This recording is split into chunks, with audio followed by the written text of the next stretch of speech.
అందరికీ నమస్కారం.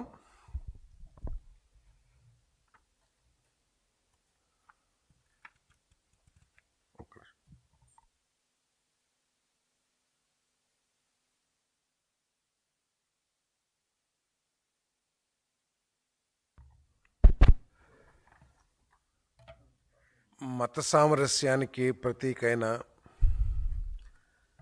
ప్రపంచవ్యాప్తంగా కోట్లాది మంది భక్తితో పూజించే ఏడుకొండల వాణి విషయంలో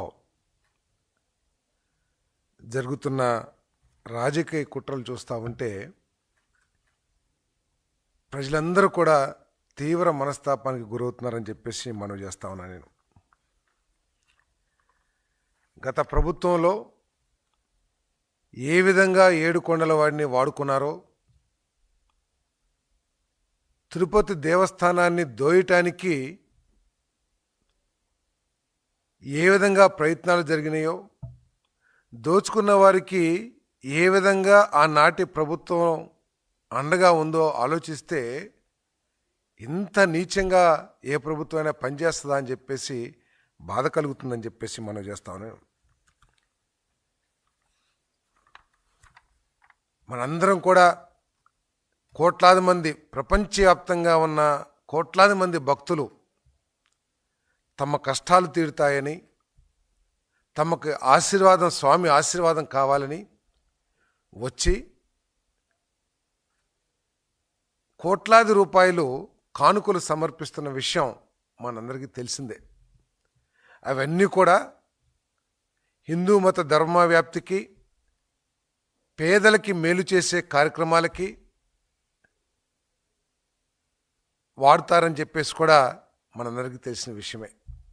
కానీ పరకామణిలో 100 కోట్ల రూపాయలు, అది ఫారిన్ కరెన్సీ, ఒక వ్యక్తి దోచేశాడనే వార్తే చాలా ఆశ్చర్యకరంగా, బాధాకరంగా ఉందని చెప్పేసి మనం చేస్తాను. దొంగతనం 29/4/2023 రాత్రి 11 గంటలకి ఆనాటి విజిలెన్స్ అధికారి సతీష్ కుమార్ పోలీస్ స్టేషన్లో క్రైమ్ నెంబర్ 19/2023 సెక్షన్స్ 379, 381 ఐపీసీ కింద కేసు నమోదు చేశారు. అంత పెద్ద కేసు, తిరుపతిలో దొంగతనం చేశారనే మాటే ప్రజలకి డైజెస్ట్ కాదు. అటు 100 కోట్లు తినేసిన కేసుని ఒక విజిలెన్స్ అధికారి పోలీస్ కేసు రిజిస్టర్ చేస్తే దాన్ని ఏ విధంగా ఆనాటి ప్రభుత్వం హ్యాండిల్ చేసిందో, ఏ విధంగా ఆ కేసుని మరి చర్యలు తీసుకుందో ఆలోచన చేస్తే నిజంగా అసలు ప్రభుత్వం, ప్రజల చేత ఎన్నుకోబడ్డ ప్రభుత్వం చేసే పనా, లేకపోతే దోపిడీ కుట్రలు చేసే, ముఠా చేసే పని అనేది ఆశ్చర్యం కలుగుతుందని చెప్పేసి నేను మనవి చేస్తా ఉన్నాను. మన చిన్న చిన్న దొంగతనాలు చేసిన వాళ్ళకి పెద్ద పెద్ద సెక్షన్లు వేసేసి, చిన్న దెబ్బ తగిలిన వాళ్ళకి హత్య కేసులు వేసేసి, రాజకీయ కక్షలతో రేప్ కేసులు 70-80 సంవత్సరాల మీద వయసున్న వారి మీద పెట్టిన ఆనాటి ప్రభుత్వం 100 కోట్లు చోరీ చేసిన కేసులో అప్రోప్రియేట్ సెక్షన్, తగు సెక్షన్ కూడా చెప్పలేదంటే, లేకపోతే దాని కింద కేసు నమోదు చేయాలంటే ఏమనుకోవాలో కూడా ఒకసారి ఆలోచించాలని చెప్పేసి నేను మనవి చేస్తాను. ఒక చిన్న కేసు జరిగితే, ఒక చిన్న దొంగతనం జరిగితే అతని చొక్కా కాలర్ పట్టుకుని తీసుకొచ్చి పోలీస్ స్టేషన్లో వేసి కుమ్మేసి ఆ నష్టపోయిన వాళ్ళకి ఆ నష్టాన్ని తీర్చే కార్యక్రమం పోలీస్ డిపార్ట్మెంట్ చేస్తుంది. 100 కోట్లు దొంగతనం చేసిన ముద్దాయిని కేవలం 41A నోటీస్ ఇచ్చేసి స్టేషన్లో కనీసం ఒక 10 రోజులు కూడా ఎంక్వైరీ కోసం రమ్మనుకోకుండా చక్కగా పోలీస్ స్టేషన్కి దొరగారిని తీసుకొచ్చి కేవలం ఏదో విచారణ పేరుతో అన్ని మర్యాదలు చేసి పంపించారంటే అసలు నిజంగా ఏమి ఆలోచించాలో కూడా అర్థం కావట్లేదని చెప్పేసి నేను మనవి చేస్తా ఉన్నాను. మనం చూసాం చాలా కేసుల్లో police department charge sheet file చేయకోకుండా ఎన్ని ఇబ్బందులకు గురి చేస్తారో మనందరికీ తెలిసిందే. ఛార్జ్ షీట్ ఫైల్ చేస్తానికి ఎంత ఆలస్యం అవుతుందో కూడా మనందరికీ తెలిసిందే. చాలా కేసుల్లో 5-6 నెలలైనా, ఆఖరికి భార్యాభర్తల తగాదా కేసులో కూడా ఛార్జ్ షీట్ దాఖలు చేస్తానికి అనేక మాసాలు తీసుకుంటుంది పోలీస్ డిపార్ట్మెంట్. కానీ 100 కోట్లు ఫారిన్ కరెన్సీ, దీంట్లో ఫారిన్ కరెన్సీ రూల్స్ ఉంటాయి, లేకపోతే అనేక దోపిడీ, అనేక రకాల యాంగిల్స్లో ఎంక్వైరీ చేయకోకుండా అసలు దీనికి మూలాలు ఎక్కడున్నాయి, దీని వెనకే ఎవరున్నారు, ఎవరి సహకారంతో, ఎవరి ఆసరాతో, ఎవరి బలంతో ఇంత దారుణానికి ఆ రవికుమార్ అనే వ్యక్తి ఒడిగట్టాడనేది ఎంక్వైరీ చేయకోకుండా 1 నెలలోనే, అంటే 29/4/2023న కేసు ఫైల్ చేస్తే 31/5/2023న తిరుపతి 2వ జ్యుడిషియల్ మేజిస్ట్రేట్ కోర్టులో ఛార్జ్షీట్ వేసేశారు. ఒక్కసారి ప్రజలందరూ కూడా ఆలోచించాలి. చాలామంది చాలా రకాలుగా పోలీస్ కేసుల్లో ఇన్వాల్వ్ అయ్యి ఉంటారు. అంటే భార్యాభర్తల కేసో లేకపోతే ఇంటి పక్క వాళ్ళ కేసో. ఛార్జ్ షీట్ ఎంత ఆలస్యం అవుతుందో ఒకసారి ఆలోచిస్తే, నెల రోజుల్లో ఏ విధంగా చేసింది, దీనికి డైరెక్షన్ ఎవరు, ఇవన్నీ కూడా ఆలోచించాల్సిన అవసరం ఉందని చెప్పేసి మనం చేస్తాను నేను. అంతేకాకుండా 31/5/2023 జూన్ 1, 2023న ఫిర్యాది సతీష్ కుమార్ ముద్దాయి రవికుమార్తో కలిసి కోర్టుకు వెళ్ళి ఈ కేసు రాజీ పడుతున్నామని జాయింట్ మెమో ఇచ్చారు. అసలు వీళ్ళు సతీష్ కుమార్ ఎవరు రాజీ పడటానికి? 100 కోట్ల భక్తుల మనోభావాలకు సంబంధించిన కేసు. దీనికి సతీష్ కుమార్ ఎవడు రాజీ పడటానికి? ఆయన సొంత ఆస్తి, లేకపోతే ఇప్పుడు పదే పదే మాట్లాడుతున్న కరుణాకర్ రెడ్డి గారు ఆస్తా ఇది? రాజీ పడి సరిపోనీలే అని చెప్పేసి రాజీ పడటానికి? దీన్ని మనోభావాలకు సంబంధించిన విషయం. భక్తులు ఇచ్చిన కానుకలు అవేదో ఎవరో వైసీపీ నాయకుల ఆస్తులో లేకపోతే సతీష్ కుమార్ ఆస్తో కాదు. ఇది వేలాది మంది, కోట్లాది మంది ప్రజలు వేసిన కానుకల్ని దోచేస్తే మీరు రాజీ చేసుకుని దీంట్లో ఏమీ 100 కోట్లు దోపిడీ జరిగిందని చెప్పేసి అందరూ చెప్పుకుంటున్నారు. టీటీడీలో చాలామంది చెప్పుకుంటున్నారు. దానికి ఒక 14.5 కోట్ల రూపాయలతో రవికుమార్కి సంబంధించిన ఆస్తుల్ని టీటీడీకి రాసి చేసి ఆ 100 కోట్ల దోపిడీని మాఫీ చేస్తానికి ప్రయత్నం చేశారంటే ఇంతకంటే దారుణం ఒక ప్రభుత్వం చేయగలదా అని చెప్పేసి నేను ప్రశ్నిస్తా ఉన్నాను నేను. అది కూడా బోర్డు మీద దీంట్లో ఏం రాశారు? రవికుమార్ గారు టీటీడీకి దానం చేసిన ఆస్తి అని చెప్పి రాశారు. ఏంటి దీని వెనకాలంతా కూడా ఉన్న తతంగం ఏంటో ప్రజలంతా కూడా ఆలోచించాలని చెప్పేసి మనం చేస్తాను. ఇది అసలు ప్రజల చేత, ప్రజల కోసం ఎన్నుకోబడిన ప్రభుత్వం ఇంతకుముందు, లేకపోతే వారి కోసం ప్రజలు ఎన్నుకున్న ప్రభుత్వం? ఒకసారి ఆలోచించాలని చెప్పేసి కూడా నేను ఈ సందర్భంగా నేను తెలియజేస్తా ఉన్నాను. టీటీడీ విజిలెన్స్ రిపోర్ట్లు ఉన్నాయి. ఆ విజిలెన్స్ రిపోర్ట్లు ఏం చెప్తున్నాయంటే, కేవలం ఉన్నత అధికారులు, అది పోలీస్ అధికారులు కానివ్వండి, టీటీడీ అధికారులు కానివ్వండి, లేకపోతే రాష్ట్ర అధికారులు కానివ్వండి, వాళ్ళ ఒత్తిడితో ఈ సతీష్ కుమార్ రాజీ చేసుకున్నాడని చెప్పేసి మరి ఆ రిపోర్ట్స్ కూడా చెప్తున్నాయని చెప్పేసి చెప్తా ఉన్నారు. తప్పకుండా దీని మీద చాలా లోతుగా ఎంక్వైరీ చేయాల్సిందే. ఇదేదో 100 కోట్ల రూపాయల దోపిడీగా చూడుకోకుండా 100 కోట్ల మంది భక్తుల మనోభావాలకు సంబంధించిన కేసుగా దీన్ని ఎంక్వైరీ చేయాల్సిన అవసరం ఉంది. ఎవరు దీని వెనకాల ఉన్నా సరే వారిని బయటికి తీసుకొచ్చి ప్రజల ముందు దోషులుగా నిలబెట్టాల్సిన అవసరం ఉందని చెప్పేసి కూడా నేను ఈ సందర్భంగా తెలియజేస్తాను. మరి ఎవరైతే రాజీ చేసుకున్నాడో, ఎవరైతే కేసు పెట్టారో 100 కోట్ల దోపిడీ జరిగిందనో లేకపోతే ఆ రవికుమార్ మీద, ఆ వ్యక్తి సాక్ష్యం చెప్పటానికి ఎంక్వైరీ చేసే అధికారుల ముందుకు వచ్చి జరిగిన విషయాలన్నింటినీ కూడా చెప్పటానికి వచ్చే క్రమంలో, వస్తున్న ప్రయాణంలో జరిగిన దారుణ ఘటన ఒకసారి ఆలోచించాలని చెప్పేసి మనం చేస్తాను. ఒక పక్క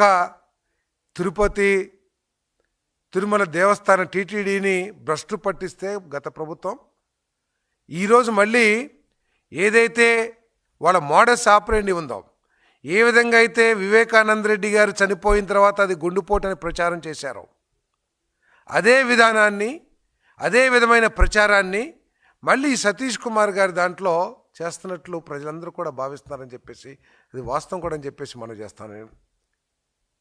వారి కుటుంబ సభ్యులు కూడా హత్య కాబడ్డాడు మా సోదరుడు అని చెప్పేసి ఆయన సొంత సోదరుడు స్టేట్మెంట్ ఇస్తాడు. కానీ వైసీపీ వాళ్ళకి మాత్రం పోలీస్ కంటే ముందు, పోలీస్ డిపార్ట్మెంట్ కంటే కూడా ముందే వీళ్ళు తెలిసిపోతుంది ఆత్మహత్య అని చెప్పేసి. అంటే ఆయనతో పాటు మీ మనుషుల్ని ఎవరన్నా ప్రయాణం చేసేటట్లు మీరు ఏమన్నా ఏర్పాటు చేశారా? లేకపోతే ఆ ఘటనా స్థలాన్ని మీరు ఏమన్నా వెళ్ళి పరిశీలించి ఆ పరిశీలన ఆధారంగా మీరేమన్నా ఆత్మహత్య అనే నిర్ణయానికి మీరు వచ్చారా? అసలు సతీష్ కుమార్ గారి హత్య కానీ ఆ మరణానికి వైసీపీ నాయకులకి సంబంధం ఏమిటి?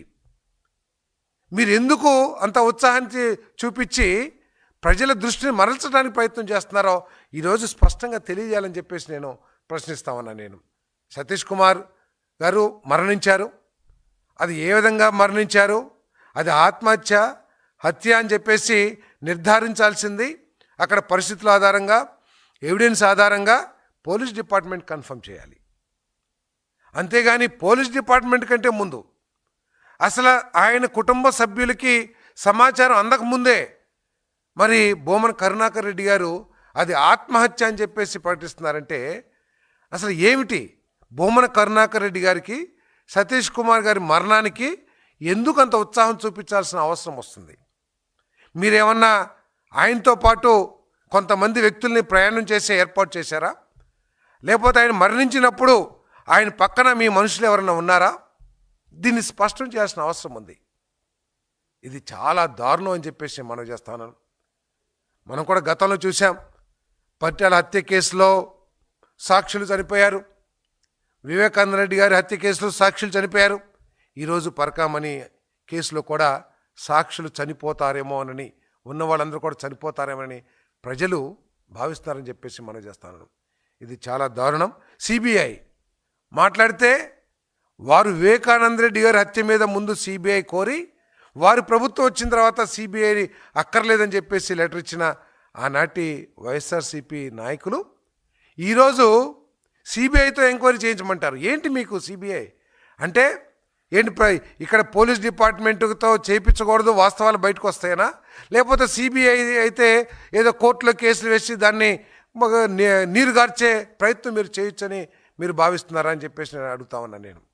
మీరు వైఎస్ వివేకానంద రెడ్డి గారి హత్య కేసులో ఎంక్వైరీ చేస్తున్న సిబిఐ అధికారిని ఏ విధంగా వేధించారో ఈ రాష్ట్ర ప్రజలు ఇంకా మర్చిపోలా. ఒక ప్రముఖ నాయకుడు సిబిఐ ఎంక్వైరీ కోసం అరెస్ట్ చేస్తానికి వెళ్తే వారిని ఎన్ని ఇబ్బందులు పెట్టారో ప్రజలు ఇంకా మర్చిపోలే కర్నూలులో. కానీ ఈరోజు మీరు సిబిఐ మీద ఏంటో మీకు చాలా నమ్మకం ఉన్నట్లు సిబిఐ ఎంక్వైరీ చేయాలని చెప్పేసి ఎందుకు మాట్లాడుతున్నారు? అది ఏ ఎంక్వైరీ అయినా మీకు వ్యక్తిగతంగా ఈ కేసుతో ఉన్న సంబంధాలు ఏమిటి అనేది తేల్చాల్సిన అవసరం ఉందని చెప్పేసి మనం చేస్తాను. తప్పకుండా ఈ ప్రభుత్వం ఎవడు ఉన్నా సరే దాని వెనకాల ఏ స్థాయి వ్యక్తి ఉన్నా సరే తప్పకుండా దీన్ని వెలికి తీసి ప్రజల ముందు పెడతాం. ప్రజల ముందు పెడతామే కాకుండా ఈ కేసుని నిర్వహించిన తీరు కానివ్వండి, కేసుని ఫైల్ చేసిన తీరు కానివ్వండి, లేదు రాజీ చేసుకున్న తీరు, అరే 100 కోట్ల రూపాయలు ప్రజల మనోభావాలకు సంబంధించిన కానుకల్ని దోచేస్తే మీరు రాజీ చేసేసి ఏది 1 నెల కేసు ఫైలింగ్కి రాజీకి కనీసం 1 నెల రోజులు కూడా లేదు. ఎక్కడన్నా ఇది జరిగిందా అసలు ఈ క్రిమినల్ వరల్డ్లో అని చెప్పేసి నేను ప్రశ్నిస్తామన్నా నేను. సో ఈ కేసుని ప్రజలందరూ కూడా మరి చాలా బాధతో ఆలోచిస్తున్నారు. ఎందుకంటే ఏడుకొండలవాడు చాలామందికి ఇలవెలుపు. ఆ ఏడుకొండలవాడంటే మా కష్టాలు తీరుతాయనే నమ్మకంతో ఆయన మరి అక్కడికి వెళ్ళి ఆయన దర్శించుకుని వారికి ఉన్నా లేకపోయినా వారి ఒంటి మీద అన్నీ కూడా ఏదో అంటారు మరి ఇది చేశారని చెప్పేసి మొత్తం ఒంటి మీద అన్నీ కూడా దేవుడికి సమర్పిస్తారు నమ్మకంతో. ఆ దేవుడు నన్ను ఆశీర్వదిస్తే నా కష్టాలు తీరుతాయి, నా బ్రతుకు బాగుపడుతుంది, నా కుటుంబం సంతోషపడుతుందని గొప్ప నమ్మకంతో ఎన్నో వందల వేల సంవత్సరాల నుంచి ఆ దేవుడిని కొలుసుకుంటున్నాం. కొలుసుకుని ఆయన అప్పుల్లో ఉన్నాడని చెప్పేసి ఆయన అప్పులు తీర్చడానికి మనం ఎన్నో వేల కోట్ల రూపాయలు ఇప్పుడు దాకా మనం కానుకలుగా వేశాం. ఈ విధంగా పందికొక్కుల్లాగా తినేస్తే మరి ప్రజల మనోభావాలు ఏమవుతాయో కూడా ప్రజలందరూ కూడా ఆలోచించాలని చెప్పేసి మనం చేస్తాను. దీన్ని చాలా సీరియస్గా తీసుకుని ఈ దోషుల్ని బయటపెట్టాల్సిన అవసరం ఉంది. మరి అదేవిధంగా వైసీపీ వాళ్ళు కూడా చెప్పాలి, ఎందుకు మీరు ఉత్సాహం చూపిస్తున్నారు సతీష్ కుమార్ గారి మరణం పట్ల? ఇది ప్రజల్లో చాలా ఆందోళనగా ఉందని చెప్పేసి కూడా నేను మనవి చేస్తున్నాను.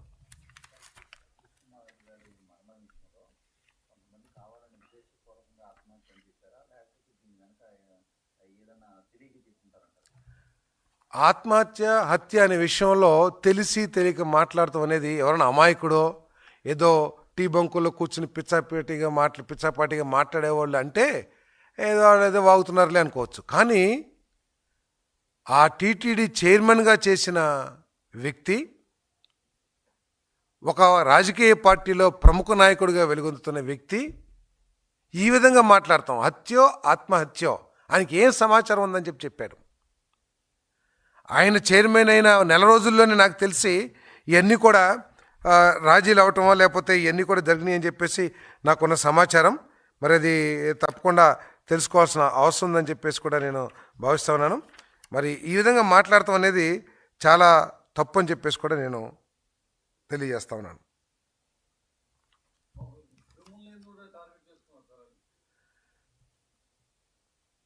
అంటే వాళ్ళకి తిరుమల మీద ఎటువంటి నమ్మకం, గౌరవం, భక్తి భావాలు ఉన్నాయో ఈ వ్యవహారాలని, నెయ్యి వ్యవహారం కానివ్వండి, ఈ పరకామణి వ్యవహారం కానివ్వండి, ఇంకా అనేక విషయాలు చూస్తే వారికి అసలు భక్తి ఉందా లేదా, దాన్ని ఏదో ఒక గవర్నమెంట్ డిపార్ట్మెంట్గా భావించారో అని. ఎందుకంటే చాలా బాధతో నేను మాట్లాడుతా ఉన్నాను. నేను టీటీడీ ఎవరైనా సరే, నేనైనా మీరైనా ఎంతో భక్తితో మనం ఎన్ని పాపాలు చేసినా దేవుడి దగ్గరికి వెళ్ళి చెప్పుకుంటే మనకు ఒక మనశ్శాంతి వస్తుంది భావిస్తాం. అటువంటి సంస్థ టీటీడీ, దాని సంస్థానాల్లో లేకపోతే ఒక పుణ్యక్షేత్రాన్ని ఈ విధంగా వాడుకుంటారని చెప్పేసి ఎవరు భావించలే. బహుశా వారికి ఈ టీటీడీ మీద భక్తి భావం లేకపోవడం కూడా ఒక కారణం అని చెప్పేసి నేను భావిస్తున్నాను.